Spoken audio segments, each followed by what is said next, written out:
This is Pound for Pound Boxing. The voice of a new generation. Or pull back, no punches. Mailbag edition. And what we're going to do today is we're going to discuss a couple of questions that we received via email, comments, and email to our real email at P4P mail@yahoo.com. So any comments, questions, concerns, y'all know where to hit us up. Either comments, the YouTube email, or our actual email, P4P mail@yahoo.com. The first question we got comes from Rolando in Texas, and he wants to know what is our thoughts on the Juan Diaz versus Julio Diaz. Take it away.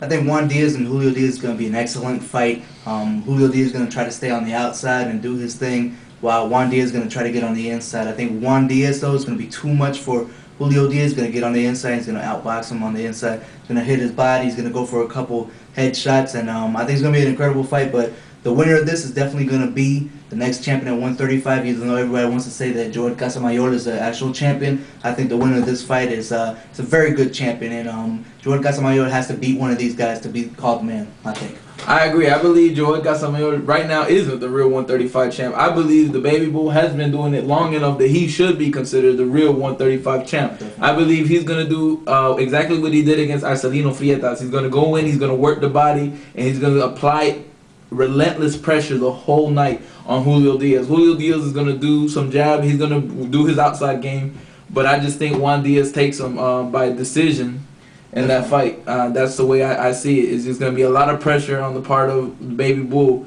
who I believe is a true 135 champ. Good. The next fight, the next question we have comes from Nick Player 1, and it's a two-part question. First, he asked, Hopkins called out Calzaghe after his fight with Winky. What are our thoughts with that? My thoughts on that are simple. You know, Hopkins, I think, is trying to promote himself for the next big fight. He's trying to assure a fight with Joe Calzaghe. Joe Calzaghe called Hopkins before, and Hopkins didn't take that fight. Now Hopkins is calling him while Joe Calzaghe's already mixed up with Kessler.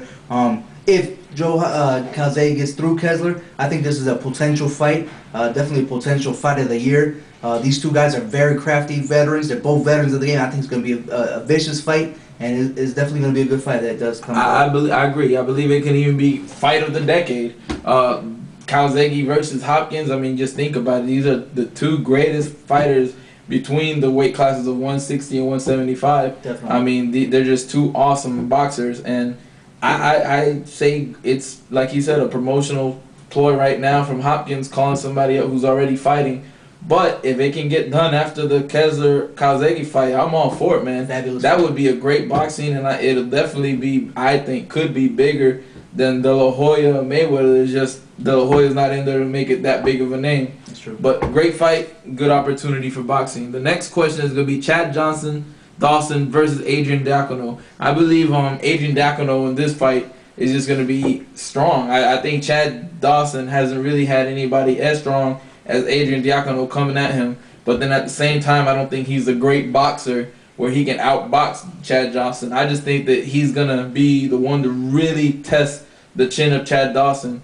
And I think he's got a really solid chance, a bigger chance than a lot of people are giving him out there in TV land.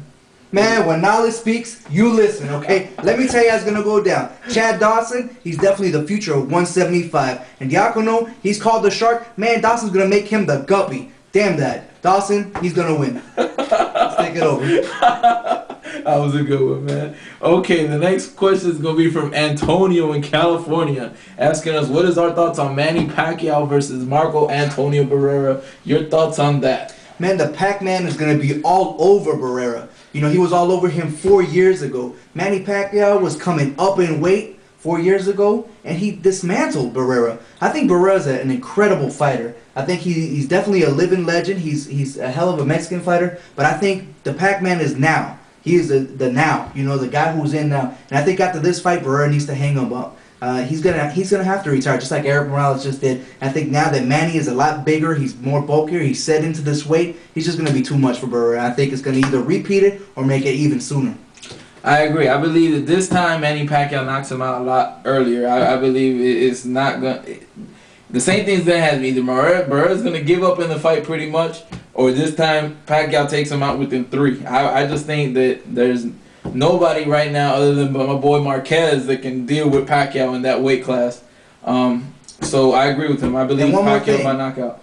A lot of people are saying that Manny Pacquiao has not been like training too well. You know what? Dismiss all those rumors because Freddie Roach is not gonna let him get out of shape. Manny's gonna eat this boy alive. Yeah. On that note, I believe that those rumors are just speculated so that people think that he's gonna come in and not do his thing.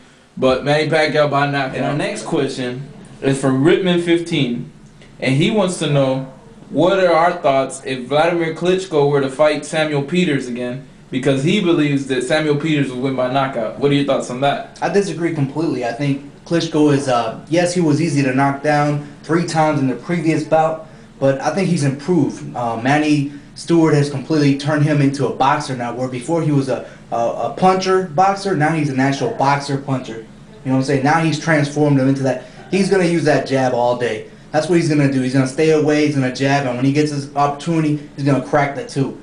The big straight right and then that left hook. I mean, he's got a vicious left hook, and people don't really know that about him. I see Klitschko either winning by a late stoppage or it's going to be a unanimous decision. I think the most important tool that Emmanuel Stewart has shown Vladimir Klitschko is definitely the jab. Ever since he's put into that jab in the play, he's been a dominating force at heavyweight. Really, it was more of a combination and come try to knock you out style that he had beforehand. Now he sets up everything with the jab. And I just think Samuel Peters being the shorter fighter between the two, is just he's going to get out jabbed and he's going to get set up a lot prettier in the second go. So, Rittman15, we don't agree with you on that question. I believe the same outcome is going to happen just a lot sooner. I think Klitschko wins either by knockout or by decision. Okay, the next question is from Jorge in Maryland, and he wants to know what are our thoughts on the latest controversy going around with Oscar De La Hoya buying the Ring magazine. I don't think there's no controversy at all. I think, honestly, Golden Boy is trying to do what he said he was going to do. Like, you know, he tried to say that he's going to be the next big thing, the best thing for boxing. He's going to promote boxing. He's going to make boxing to a new level where boxing lost its luster.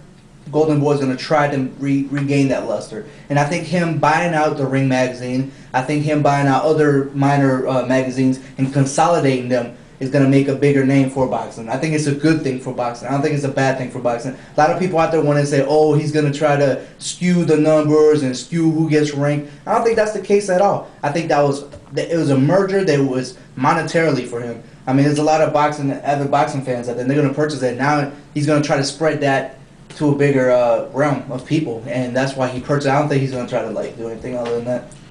I agree with him.